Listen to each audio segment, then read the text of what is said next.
Welcome to another iConnectEngineers conversation series. I'm Stacy Phillips, and today my guest is Dan Negroni, a millennial expert, business coach, author, and keynote speaker. Dan is the CEO of Launchbox, which focuses on empowering individuals and organizations to achieve bold results by creating next-generation leaders. Dan is also the author of Chasing Relevance: 6 Steps to Understand, Engage, and Maximize Next-Generation Leaders in the Workplace. The book was very well received at the iConnectEngineers exhibit last October during the Construction Management Association of America Conference and Trade Show held in San Diego, California. Statistics show that by 2020, 50% of the workforce is expected to be comprised of millennials, and by 2025, that number is expected to be 75% of the workforce. Today, Dan is going to talk about the changing workforce and how engineers can best prepare. Welcome, Dan. Thank you. Thanks for having me. Great way to start the morning. Can you please start off by telling us how millennials, those born after 1980, are changing the workplace? Yeah, so millennials, you're right, are born after 1980, and usually the cutoff is about 1996, 1997. And I think they're changing the workplace just by being their great best selves, and basically questioning and calling us out on all the nonsense that we've been taught to believe is proper management. They want more, they want some purpose, they want authenticity, they want great feedback, and they really want to push us to be great leaders, and they want to be their best selves and their best whole self. And so I think they're really pushing the workplace in a fantastic direction. The question is, how much are we resisting, and can we dive in and really support them? Well, it sounds like we can learn a lot from them.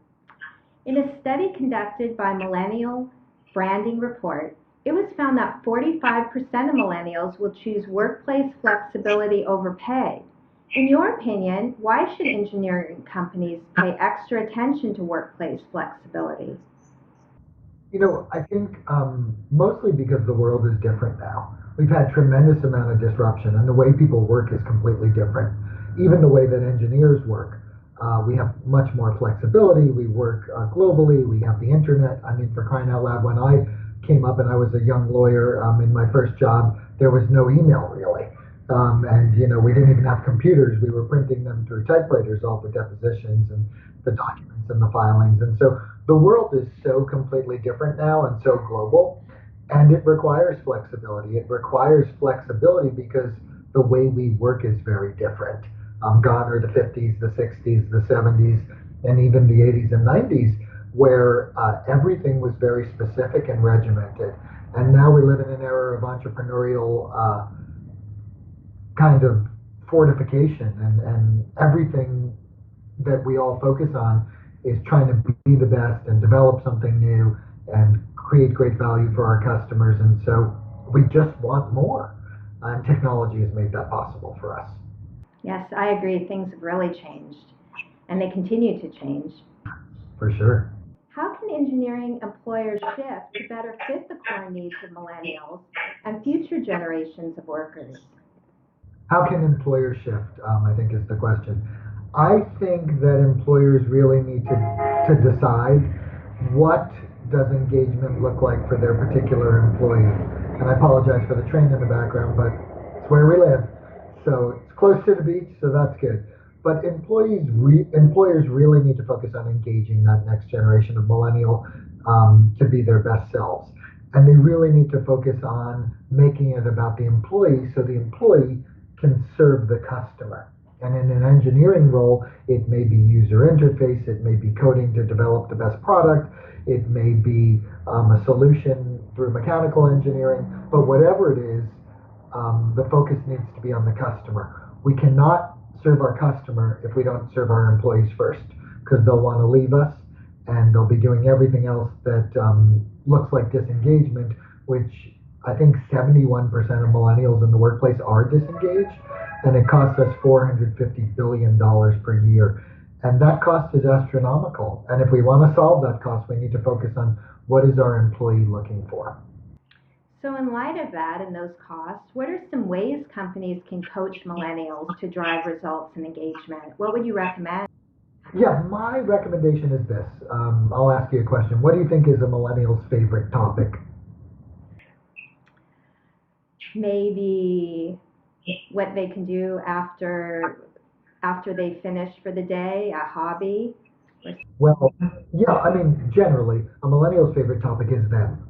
Youth is this very insular opinion. I mean, it's a very insular time in our life to have an opinion that is mostly shaped on us. Truth is, though, most people's favorite topic is themselves, and that's what they talk about and care about. And so, my advice to employers is to figure out a way to teach millennials about themselves. So they have not really been taught about the basis for relationship skills, the basis of giving others value. And the number one thing millennials want in the workplace, whether it's engineers or not, is capability, which is the ability to learn and grow. So if you focus on teaching your millennial employees about themselves so they can learn and grow and provide value to the customer, to the boss, to anyone, whether it's in their professional life or in their personal life, they will stay with you forever because they believe you have their back. And so much of the workforce, and especially in engineering and technical roles, it's, hey, I knew this stuff when I got here. I didn't need to be taught any of this stuff. I figured it out. Why should we teach them how to interrelate with people? Or why should we teach them about themselves? Who cares? And the answer is they care, and therefore you should care. And the great companies like Google and Apple and Nike, they figured it out. That millennials, if they focus on teaching millennials about themselves, they will be happier, they will learn more, and they will provide more value for the customer, and their talent mobility or career path will be much more robust at that particular organization. And longer. They'll stay longer. Exactly. Well, that's really helpful. That's great advice and helps teach us about them as well as ourselves as well. For sure. It's a two-way street. There's no question about that. And as you know, because you read the book really does teach millennials how to be great leaders, but it is a two-way street. And the reason we've crossed out millennials on the cover is because we believe everyone needs to become a next generation leader, including the bosses. And the bosses have a lot of work to be great guides. Now, I'm not saying that young engineers don't have to come to the table and figure out how to serve their boss and serve their customer, because they do. But it is a two-way street. I believe as the older generation, and I'm going to include myself in that, being about a month away from being a boomer, is we really need to focus on what type of mentor and what type of leader and guide do we want to be, and what's our fiduciary duty to do so, and drop all the, I walked 2 miles in the snow uphill to the bus, and so they should too. Didn't you walk those miles in the snow? I think everyone did, Dan. It wasn't 2 miles because it kind of was like close to First Avenue, and in New York the buses come up First Avenue, so only about 15 feet, but still, it might have been snowing, but it wasn't that far of a walk. So the next generation after millennials, I believe, is Generation Z. Yes. What can you tell us about them, and how should the engineering workforce prepare? Well, I'm super lucky to have 2 millennials and 1 technical Gen Z who's 16 years old. And I could tell you that they really are true digital natives, but they're super intuitive too, especially since technology has made so much available to them. And I also think we as parents have error corrected. With millennials, we wanted to cure all their problems. We didn't want them to have an issue ever. We helped them with their college essays. We didn't want them to fail a test. We sat on their beds while they did their homework. We would never let them fail. And I think as a generation of parents, and even millennials as parents now, really understand that that didn't work quite well. A trophy for everyone, every day, all the time, without some good, great feedback or the opportunity to fail was not the best way to learn. And I think Gen Z is benefiting from the fact that we as a culture understand that we kind of went a little bit too far with the millennials. Not that millennials, if you talk to them about that particular issue, aren't so apt to dive right in and help and change when they see the problem, but we haven't really been bold and honest with them. And with Gen Z, it's been a little bit more bold and honest, and technology has been really prevalent since they're born. And so they are a little bit different, and I think more interesting, but I am the super optimist. So if you ask me a question about anyone and whether they're better or worse, I'm gonna roll with better, because that's what I believe. And really, the truth is this: we've evolved as human beings to understand that the best coach or mentor we can have for all you millennials out there that are engineers is who? Who do you think the best mentor we can have is, Stacy? The best mentors themselves. Exactly. Right answer. Good answer. Good answer. Good answer. Yeah, even Steve Harvey would love that from Family Feud. That is the right answer. And it's the mentor within. And here's the challenge with millennials that we find is they've grown up in a world where there's so many opportunities and there's so many dots or stars that they can chase. And they really don't know which dot or star to chase. And really what we need to be teaching as parents and as teachers and bosses is that how do you understand that dot within? If you understand the dot within, it's very easy to attract to the right dots and find the right path. And so we need to teach them how to be their own best coach and not let them off the hook and do everything for them and cure all their problems. And I do think that Gen Z will benefit from the backlash of us doing that too often for millennials. Well, that's great to know. I have two at home as well, and they definitely are big on technology. Yes, for sure.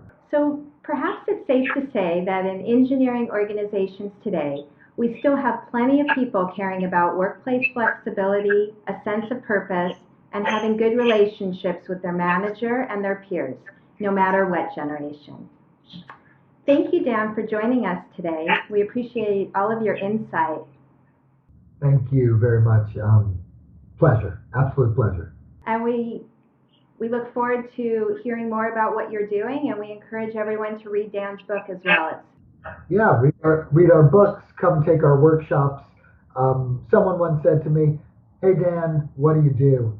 And they were a millennial, and I said, "Well, do you want to be better in your personal and professional life and kick butt and take prisoners and have the best life you can be?" And he said, "Sure." I said, "Yeah, who doesn't want that?"